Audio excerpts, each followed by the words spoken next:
Hello बच्चों, मैं हूं विशाल सर और आज के केमिस्ट्री के टॉपिक को चलिए आगे पढ़ते हैं। कल जो हमने पढ़ा था उसे हम एक बार रिपीट करते हैं, फिर आगे बढ़ते हैं। देखिए, कल जो हमने टॉपिक पढ़ा था उस टॉपिक का नाम क्या था?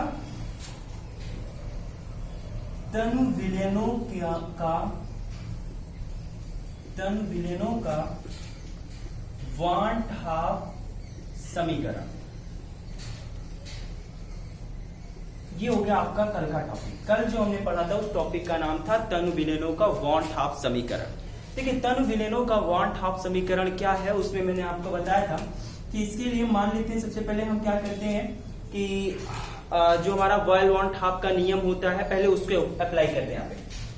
तो हम जानते हैं कि वॉयल वांट हाफ के नियम से, वॉयल वांट हाफ का नियम में हमने आपको बताया था कि P is directly proportional to inversely proportional to 1/B।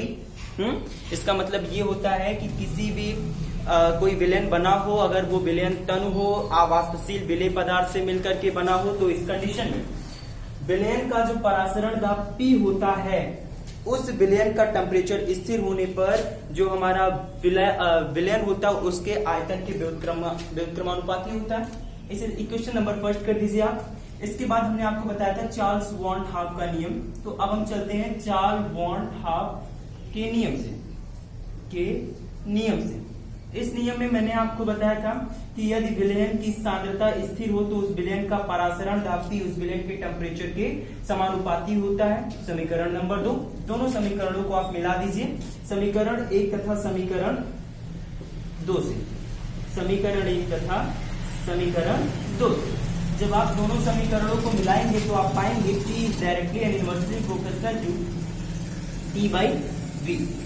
यहाँ पे V का इधर मल्टीप्लाई कर दीजिए तो P into V is equal to ये हो जाएगा T। अब यहाँ जरा देखिए, sorry, directly proportional to T। जब आप इस सिंबल को हटाएंगे तो एक इक्वलिटी आएगी, एक कांस्टेंट आएगा, तो PV is equal to R into T। जहां R आपका क्या होता है? R विलेन का स्थिरांक होता है। क्या होता है? विलेन का स्थिरांक, या इसको विलेन स्थिरांक भी कहते हैं। और इसकी जो वैल्यू होती है, इसका जो परिमाण होता है वो होता है R इज इक्वल टू 0.082 मात्रक होता है इसका लीटर एटीएम प्रति डिग्री प्रति मोल इनवर्स। ये इसका मान और मात्रक होता है। तो R यहाँ क्या है? R आपका विलेन का स्थिरांक है। R की वैल्यू होती है 0.082, मात्रक होता है लीटर वायुमंडल प्रति डिग्री प्रति मोल। बात समझ में? ठीक है। और अगर यहाँ पे विलेय के मोलों की संख्या स्मॉल n हो तो इस समीकरण का स्वरूप हो जाता है PV is equal to NRT, जहां P विलेन का परासरण दाब होता है, V विलेन का आयतन होता है, N विलेय के मोलों की संख्या होती है, कैपिटल R आपका विलेन का स्थिरांक होता है, और जो T होता है ये परम ताप होता है। बात समझ में? तो ये हमने कल पढ़ा था जिसका नाम था तनु विलेनों का वांट हाफ समीकरण। अब इसके बाद हम अपना अगला टॉपिक पढ़ते हैं। आज का टॉपिक पढ़ते हैं। आज का जो हमारा टॉपिक है वो है क्वथनांक का अवनमन, सॉरी, वाष्प दाब का अवनमन। ये हमारा आज का टॉपिक है। तो वाष्प का अवनमन क्या होता है? देखिए, वाष्प का पहले तो आप समझ लो कि वाष्प दाब क्या होता है। वाष्प दाब में मैंने बताया था कि किसी विलयन में जब उस विलयन के वाष्पन और द्रवण की स्थिति साम्य की अवस्था में होगी तो उस अवस्था में जो दाब लगता है उसे हम लोग वाष्प दाब कहते हैं। बात समझ में? ठीक है। तो यहां हम पढ़ेंगे वाष्प दाब का अवनमन क्या होता है। चलिए देखिए, वाष्प दाब का अवनमन क्या होता है। देखिए, ये वाष्प दाब का अवनमन होता क्या है?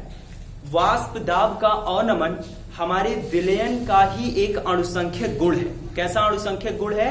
जब आप किसी अवाष्पशील विलेय पदार्थ को आप किसी शुद्ध विलायक में घोलते हैं तो जब आपका तनु विलेन बन करके तैयार होता है तो मैंने बताया था वो 4 प्रकार के अणुसंख्यक गुणधर्म को व्यक्त करता है, जिनमें से ये आपका दूसरा अणुसंख्यक गुण है।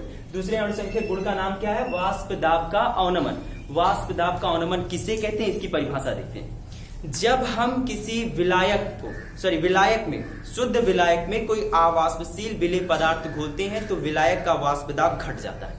बात समझ में? ठीक है, अर्थात हम मान लेते हैं कि जो हमारा विलयन है, इस विलयन का वाष्प दाब, माना विलयन का वाष्प दाब Ps है, ठीक है, तथा हमारा जो विलायक है उस विलायक का वाष्प दाब PO है। तो विलायक के वाष्प दाब में से विलयन के वाष्प दाब का अंतर निकालो।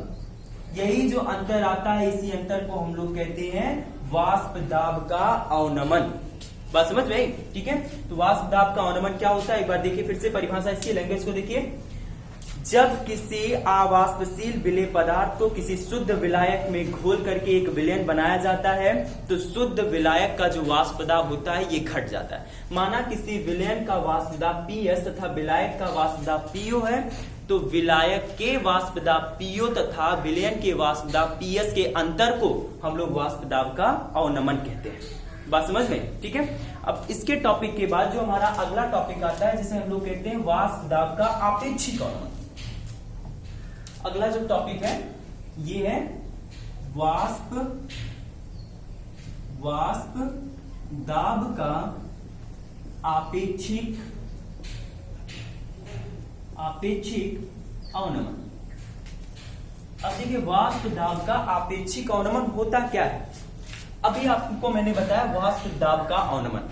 अब वाष्प दाब के अवनमन से ही संबंधित ये आपका वाष्प दाब का आपेक्षिक अवनमन है। देखिए वाष्प दाब का अवनमन किसे कहते हैं? वाष्प दाब का अवनमन, अभी हमने बताया कि विलायक के वाष्प दाब तथा विलयन के वाष्प दाब के अंतर को हम लोग वाष्प दाब का अवनमन कहते हैं। ठीक है, अब ये वाष्प दाब का आपेक्षिक अवनमन क्या होता है, इसकी परिभाषा जरा देखिए। किसी विलयन के वाष्प दाब का अवनमन तथा उसी विलयन के विलायक का जो वाष्प दाब होता है उसी के अनुपात को हम लोग वाष्प दाब का आपेक्षिक अवनमन कहते हैं। और वाष्प दाब का जो आपेक्षिक अवनमन होता है वो होता है PO minus PS by PO। चलिए एक बार इसे फिर से समझते हैं। ये PO माइनस PS क्या है? वाष्प दाब का अवनमन। और PO क्या है? हमारे शुद्ध विलायक का वाष्प दाब। तो वाष्प दाब का अवनमन तथा शुद्ध विलायक का वाष्प दाब के अनुपात को हम लोग वाष्प दाब का आपेक्षिक अवनमन कहते हैं। बात समझ में? ठीक है, एक बार फिर से देखते हैं वाष्प दाब का आपेक्षिक अवनमन क्या होता है। वाष्प दाब का अवनमन PO माइनस PS तथा शुद्ध विलायक का वाष्प दाब अर्थात PO के अनुपात को उस विलयन का वाष्प दाब का आपेक्षिक अवनमन कहा जाता है। एक बार लैंग्वेज फिर से देखिए। वाष्प दाब का अवनमन अर्थात PO माइनस PS तथा शुद्ध विलायक का वाष्प दाब अर्थात PO के अनुपात को के रेशियो को वाष्प दाब का आपेक्षिक अवनमन कहते हैं। बात समझ में आई? ठीक है, अब वाष्प दाब के आपेक्षिक अवनमन से संबंधित जो हमारा अगला टॉपिक है जिसे हम लोग कहते हैं राउल्ट का नियम। चलिए देखते हैं राउल्ट का नियम क्या है। अगला हेडिंग हमारा राउल्ट का नियम। देखिए अभी आपको हमने बताया वाष्प दाब का आपेक्षिक अवनमन क्या होता है। वाष्प दाब का आपेक्षिक अवनमन यानी PO minus PS by PO, इसी अनुपात को हम लोग कहते हैं वाष्प दाब का आपेक्षिक अवनमन।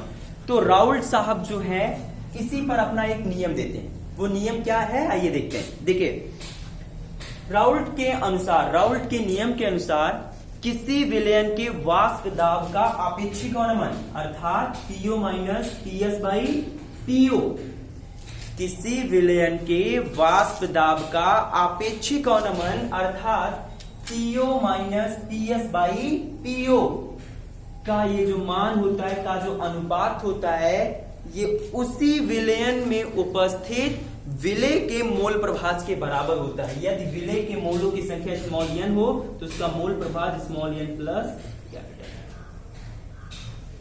ये जो आप रूप देख रहे हैं इस रूप को हम लोग कहते हैं राउल्ट का नियम। एक बार ध्यान पूर्वक इसे फिर से देखें। राउल्ट के नियम के अनुसार किसी विलयन के वाष्प दाब का आपेक्षिक अवनमन PO minus PS by PO, इसी को तो हम लोग कहते हैं वाष्प दाब का आपेक्षिक अवनमन। वाष्प दाब का आपेक्षिक अवनमन इसी को कहा जाता है। ठीक है, तो वाष्प दाब का आपेक्षिक अवनमन क्या होता है?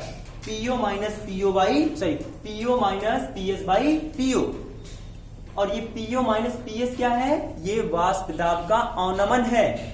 और वाष्प दाब के अवनमन में जब हम शुद्ध विलायक के वाष्प दाब से भाग कर देते हैं तो यही मान क्या बन जाता है? वाष्प दाब का आपेक्षिक अवनमन। और वाष्प दाब का आपेक्षिक अवनमन से संबंधित आपका ये राउल्ट का नियम है। राउल्ट का नियम क्या है? किसी विलयन के वाष्प दाब का आपेक्षिक अवनमन अर्थात PO minus PS by PO उसी विलयन में उपस्थित विलेय के मोल प्रभाज के बराबर होता है। मान लेते हैं जो हमारा विलेय पदार्थ है उस विलयन में उसके मोलों की संख्या स्मॉल एन है तथा जो विलायक है इसके मोलों की संख्या कैपिटल एन है। तो मोल प्रभाज निकालने का तरीका क्या होता है? जिसके मोल प्रभाज की गणना करनी होती है उसके मोलों की संख्या ऊपर रख करके कुल मोलों की संख्या से भाग कर देते हैं। तो भाई हमें यहाँ पे विलेय का मोल प्रभाज निकालना है ना, तो विलेय की मोलों की संख्या ऊपर रख करके विलेय और विलायक के मोलों की संख्या यानी कुल मोलों की संख्या से भाग कर देंगे। तो ये जो रेशियो आएगा, ये जो अनुपात आएगा, इसको क्या आप विलेय का मोल प्रभाज नहीं कहोगे? यही तो आपका विलेय का मोल प्रभाज होगा। तो ये विलेय का जो मोल प्रभाज निकलता है, ये मोल प्रभाज राउल्ट के नियम के अनुसार वाष्प दाब के आपेक्षिक अवनमन के बराबर होता है। बात समझ में आई? ठीक है, एक बार फिर से देखिए राउल्ट का नियम। राउल्ट के नियम के अनुसार किसी विलयन के वाष्प दाब का आपेक्षिक अवनमन उस विलयन में उपस्थित विलेय के मोल प्रभाज के बराबर होता है। बात समझ में? और जो विलेय के मोल प्रभाज के बराबर होता है वाष्प दाब का आपेक्षिक अवनमन, इसी अनुपात को, इसी व्यंजक को हम लोग कहते हैं राउल्ट का नियम। क्लियर? अब इसके बाद जो हमें अगला टॉपिक पढ़ना है वो राउल्ट के नियम से ही है। चलिए उसको देखते हैं। राउल्ट के नियम के बाद जो हमारा अगला टॉपिक आता है वो होता है आदर्श विलयन का। आदर्श विलयन, देखिए इसकी परिभाषा क्या होती है? आदर्श विलयन वे सभी विलयन जो सांद्रता की सभी परिस्थितियों में राउल्ट के नियम का पालन करते हैं। वे सभी विलयन जो सांद्रता की सभी परिस्थितियों में राउल्ट के नियम का पालन करते हैं उन्हें हम लोग कहते हैं आदर्श विलयन। बात समझ में आई? ठीक है, और राउल्ट के जो नियम अभी हमने देखा, राउल्ट का नियम क्या है? पीओ माइनस पीएस बटे पीओ, इतने रेशियो को क्या कहते हैं? वाष्प दाब का आपेक्षिक अवनमन का ये जो मान होता है ये किसके बराबर होता है? विलेय के मोल प्रभाज के बराबर होता है। तो विलेय का मोल प्रभाज small n by small n plus capital N. इसी सूत्र की सहायता से इसके बाद हम विलेय पदार्थ या विलायक के अणुभारों की गणना करना सीखेंगे। तो इसको सीखते हैं कल। आप इसे एक बार फिर से अगर नहीं समझ में आया हो तो कमेंट के थ्रू हमें बताइए, इसे हम एक बार फिर से समझाते हैं। ठीक है, तब तक के लिए नमस्कार।